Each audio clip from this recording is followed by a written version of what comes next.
Welcome back. In today's tech tip, I'll be testing the OTG support for the Samsung Galaxy S24. Now I have the S24 Ultra here, but this test is going to represent what happens when you plug in a USB flash drive to any Galaxy S24. Now, if you have a Type-C flash disk, you can just plug it straight into the Type-C port of the phone. If you don't, and you have a flash disk like this one with a full-size USB, then you might need an adapter like this one. So this is a Type-C connector with a Type-A port that you can use as an adapter for your flash disk. So just connect the flash disk to the adapter like that, and then I'll put the adapter with the flash disk into the Type-C port on the phone, and let's see what happens when you do that.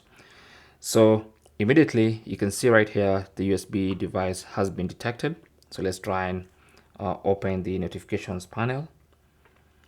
So it says USB storage added, and that means the phone has detected a USB storage device.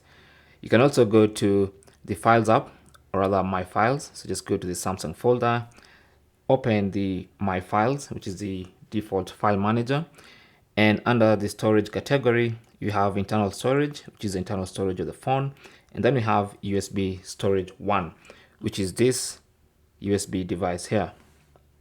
Okay, so now I can open, and here are the files inside the USB storage device. I can long press on Files, copy, and then send to the phone.